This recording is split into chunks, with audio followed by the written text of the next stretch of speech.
Today I'm going to talk to you a little bit last week, let's do our focus and review. Last week we talked a little bit about, when I was here, critical literacy and how to engage students in becoming agents of change and advocates for issues that were important to them.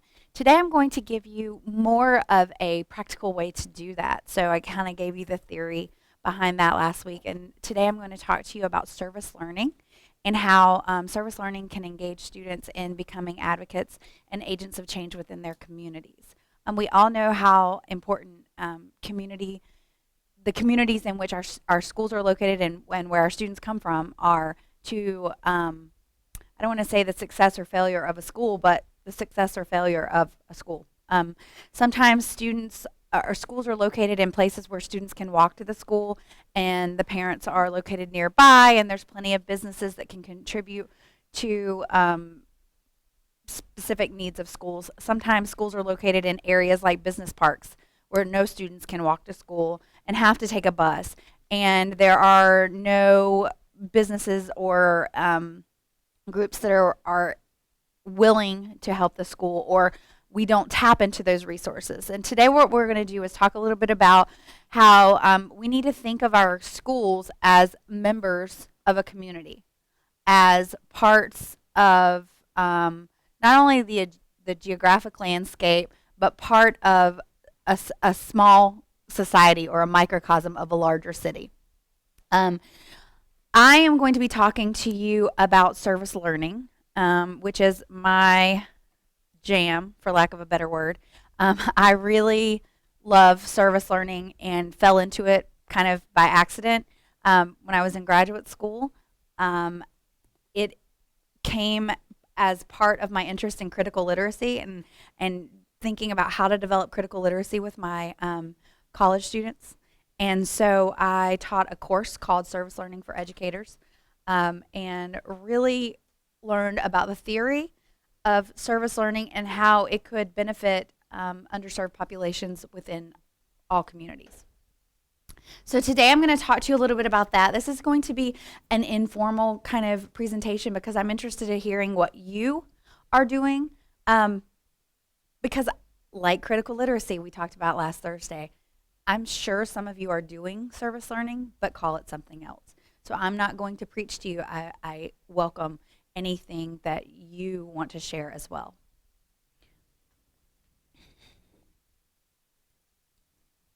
So does anyone have an idea of what service learning is? It's a buzzword that's been popular in colleges and universities since the early mid-90s. How many of you participated in service learning in college? Very good. Very good. So you're learning through your service. You're learning about a concept or learning a skill or whatever through your service to a community organization. Good. What else?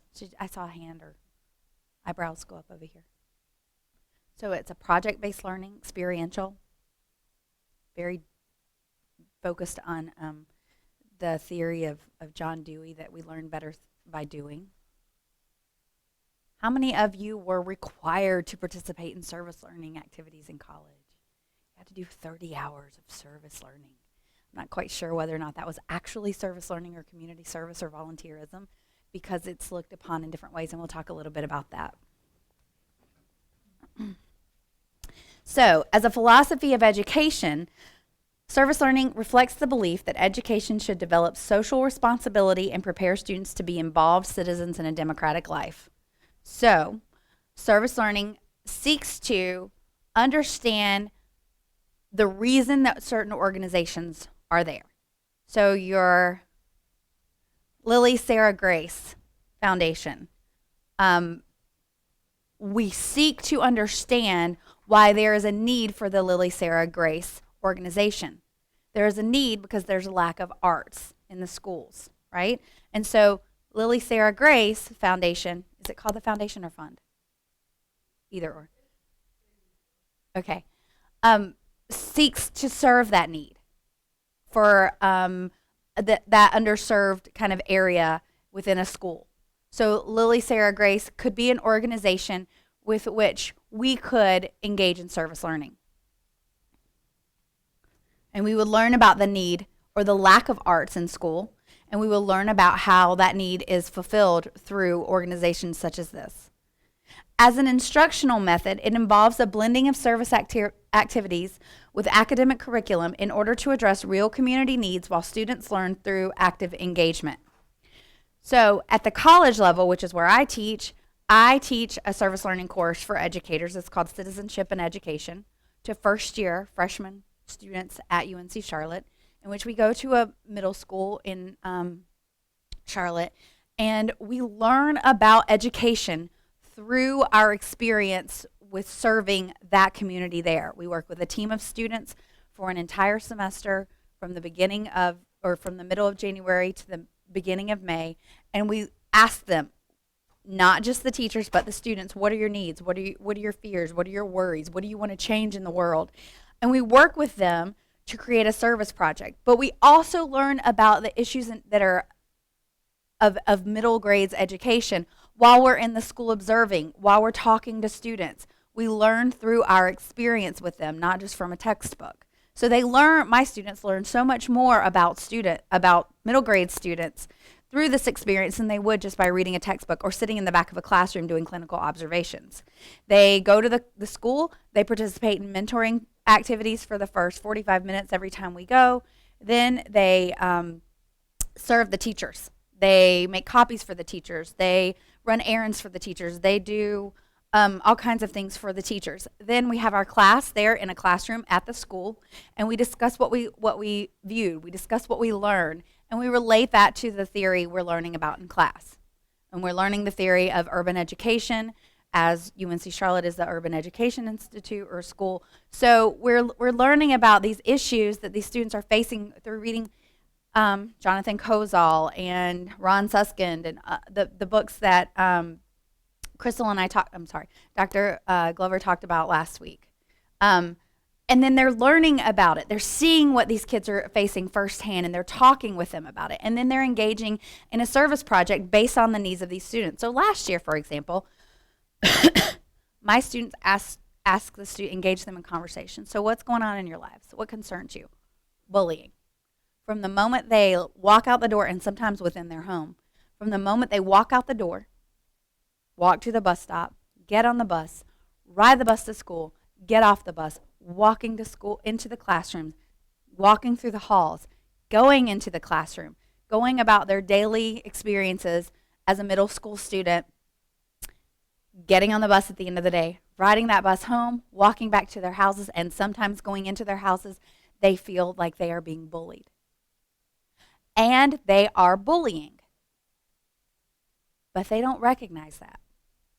Kids don't necessarily recognize that they're bullying. And so they perpetuate this behavior. So my students were like, bullying seems to be a huge theme among these kids. They all seem to be bullying. I'm watching it in the hallways. I'm seeing it in the classrooms. I'm hearing it from them. It seems like a pretty big deal to them. So what do we do about it? Well, we created an anti-bullying campaign for the school.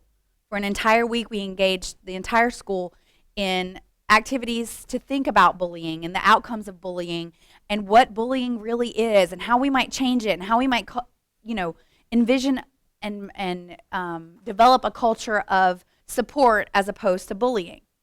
So that was our service project at the end of the semester. We worked with these kids all semester long and kind of understanding what their behaviors were like and what they were doing and how they were being viewed by their peers. And then we created an anti-bullying campaign. And during the week-long activity, we invited the community. We called people within the community and said, come, we're going to have a hot dog supper. We're going to invite everybody we can. We're going to invite parents. We're going to invite students. We're going to invite business leaders. And you come to our school and you find out what we're really like. And this was at an urban middle school, minority majority, Title I. People don't usually come into the school and check it out. In fact, I've had several of my own students who are lateral entry teachers who have to do their clinical observations at the school say, I was scared to go there. I didn't want to go there. That's why community members are not coming into this school. That's why they are not getting these resources. So they came in and they listened to these kids. We had an open mic night. The kids got up, they sang, they danced. It was fantastic. We got business leaders to donate all the food. We got business leaders to donate money to buy the kids t-shirts with anti-bullying campaign slogan that they created. We got grab bags. We had a bounce house. We had a dunk tank. We had the community leaders cooking them food. We had all of this just because we asked. So my students, what did my students learn from this experience? What did my pre-education, first year, second semester freshmen learn from engaging in this service learning project with these kids at a local middle school? What do you think they learned?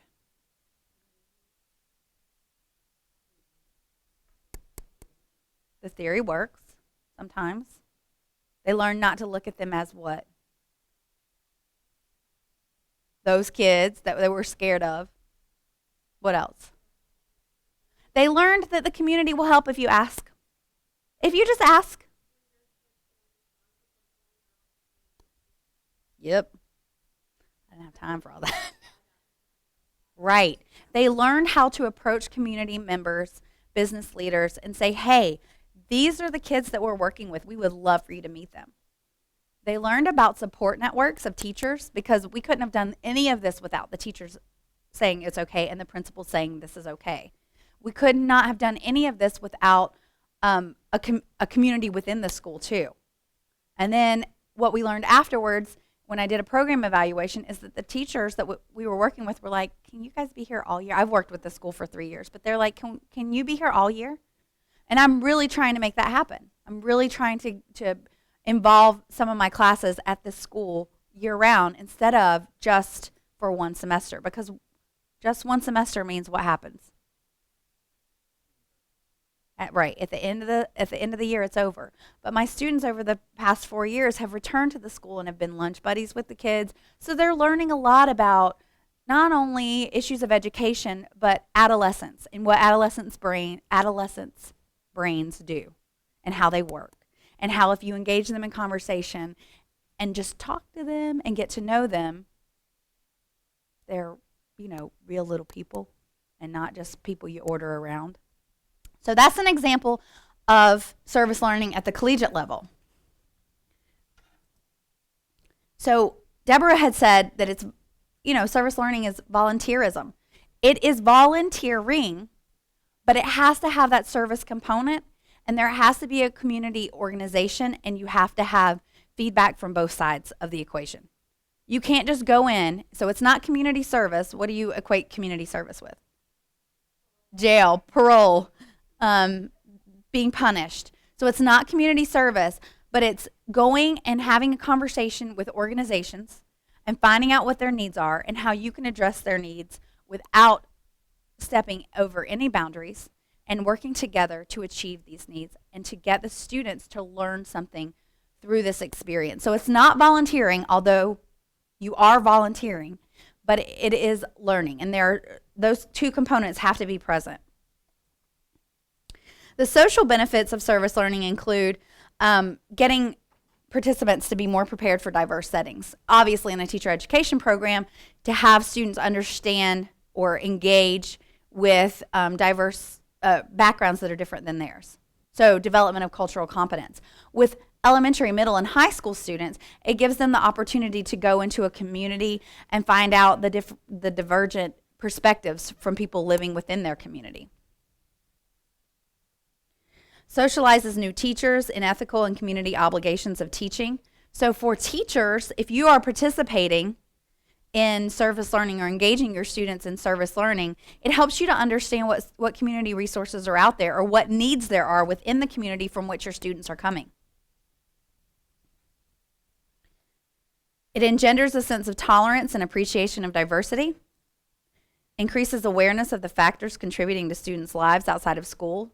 If you are engaging in their community, say we go over here to the elementary school down the street and we, walk around and look at what's going on in the homes, the areas surrounding the school, and we just stand there and we listen and we see if they have a community garden or what their playground looks like.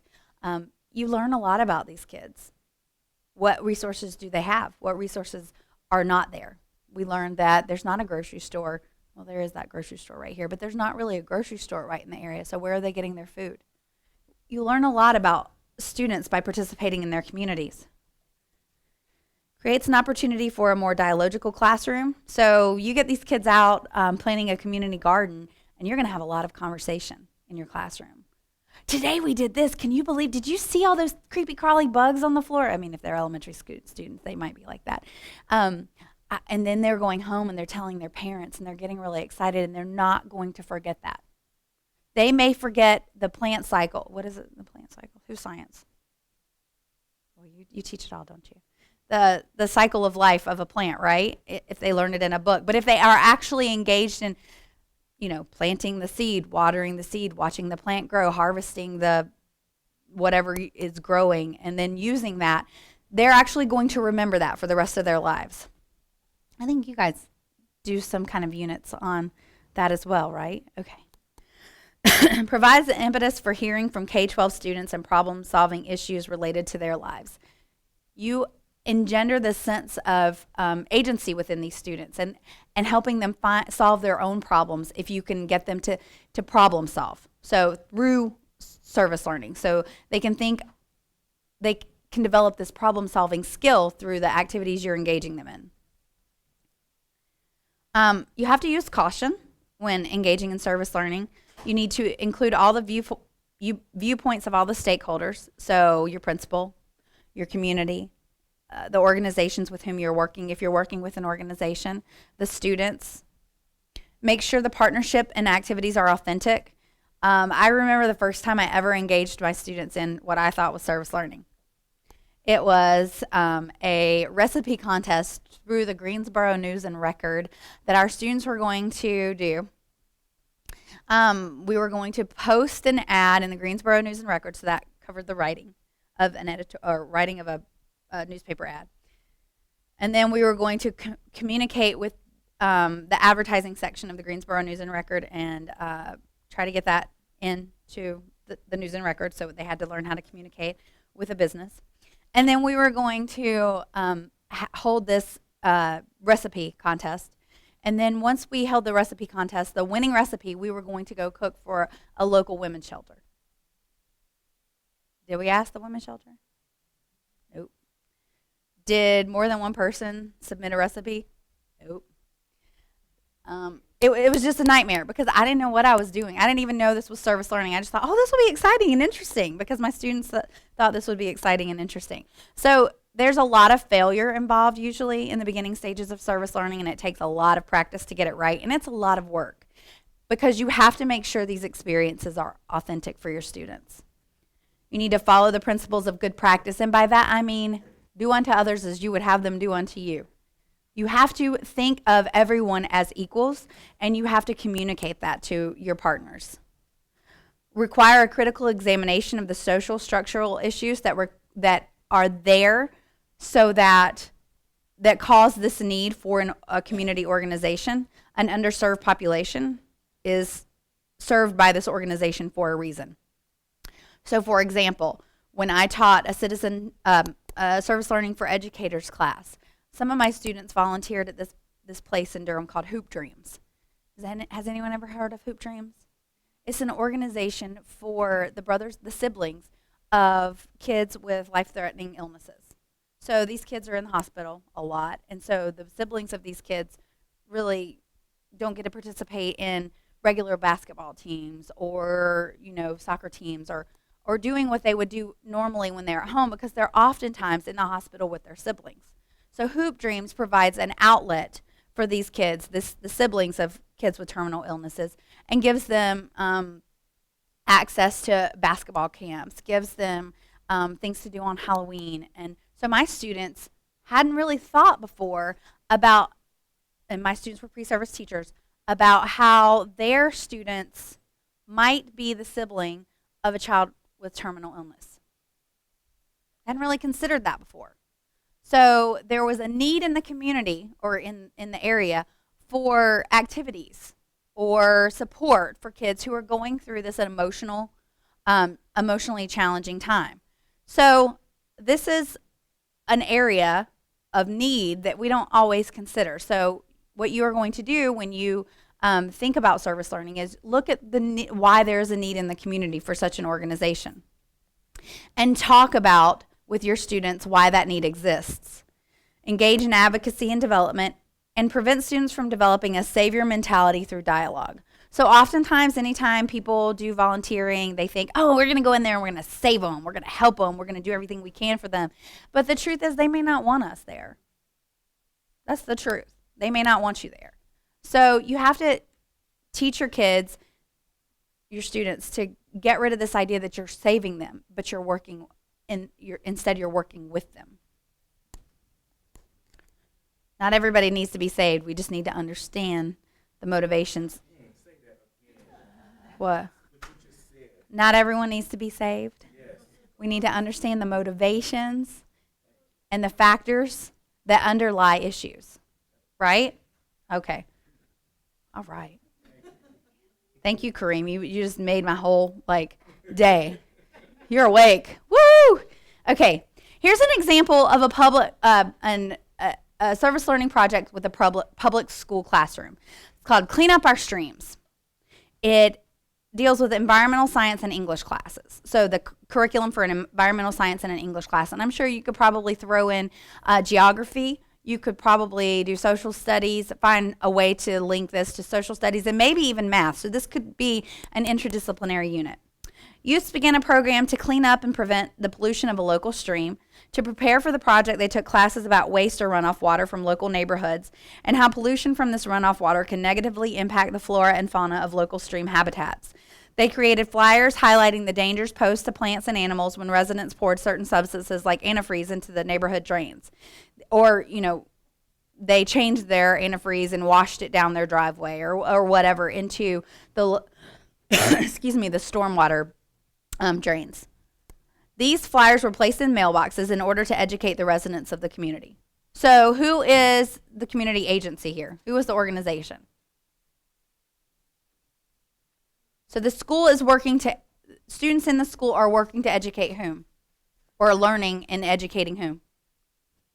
The community. So the partner is actually the community, and the partner is not even really aware that they're the partner at this stage of this activity. But they're learning through the flyers that the students placed in their mailboxes about the dangers of chemicals in the runoff water. So the service learning part, how is that related to the environmental science curriculum? How is this project related to the environmental science curriculum? Clean water. And learning about how the way that humans interact with the environment can be detrimental to the environment, which can be detrimental to humans. And how is this related to the English curriculum? Right, the flyers have to be developed. The vocabulary, excellent. And researching, maybe they don't just look at their textbook. Maybe that's not even included in their textbook. I'm not sure. But maybe they could do the research in what is going on in their own community. And that would take research skills, which are typically developed in your English language arts classrooms. And then a virtual tour. This is an example from the National Youth Leadership Council. If you are at all interested in anything I'm talking about, I recommend that you look up nylc.org, and that's the National Youth Leadership Council, and they engage in service projects across the country, and they have a yearly, an annual meeting that's often in either Atlanta or DC, and it's a really great way to get your students involved in the national conversation about service learning. But the nylc.org, and I put that at the bottom down here, NYLC, National Youth Leadership Council. This is a virtual tour relating to English and art curriculum. Youth created a school orientation video, and so maybe even a media class, communications class, that prospective students and their parents could view at home. To prepare for the project, they took classes covering data collection and organization, interviewing, filming, editing, narrating, and graphic design. They planned and produced a video that gives families a glimpse into the day-to-day school routine, including its curriculum and policies. The video is narrated in English, Hmong, Somali, Spanish, ensuring that it serves the entire school community, including English language learners and their families. So and I imagine this is probably an example from Minneapolis, Minnesota, because that's where their headquarters are. And so what they had done is created a video introducing the school to a variety of populations that have recently moved into the area, so that they would be familiar before walking through the actual doors of the school, and so that it wouldn't be overwhelming for the students and the parents the first time that they came to the school. Another example that my own students have participated in is showing newly immigrated populations and how to ride the bus, and how to go to the grocery store, and how to read labels and understand money, American currency. That's another very worthwhile project that you can engage your students in. You just have to find the community agency that supports students at your school and supports their parents, because most often when populations migrate into a new area, there are organizations that assist with this. So seek these out to see if there are any immigrant populations within your school that need support in that way. Are there any questions about either of these? They sound like a lot of work, and they are. Service learning is not easy. It's not simple. It takes a lot of time on the front end for you as a teacher, but on the back end, the learning for the students is invaluable. It develops a sense of cultural competence with students. And cultural competence is a term that came out of the field of nursing. But essentially, it's a set of behaviors, attitudes, and policies that come together in a system, agency, or among professionals, and enables that system, agency, or close professionals to work effectively in cross-cultural situations. Or, simply put, it helps you to understand what the other is feeling. Whether the other is the same color, speaks the same language, has the same background experience. We all have difference within our lives. So this helps you to understand how those differences can be communicated, and you can overcome those differences to create a project together. There also needs to be reflection within service learning, and that's essential. And this is Kolbs Learning Cycle. I don't know if you've heard of it before, but you need to have a concrete experience, which is maybe an observation or participating in some kind of activity. You need to engage your students in reflective observation, so a debrief. So what did you see? What did you think about that? An abstract conceptualization. So what did you learn from this experience? How has your perspective of this population been changed by this experience? An active experimentation, planning, trying out what you've learned and seeing whether or not it leads to a different concrete experience. So service learning is a continual process. You cannot just have students go into a school or an organization or do an activity without reflection and debriefing and dialogue and finding out what they learned from this experience and then applying that learning to another experience.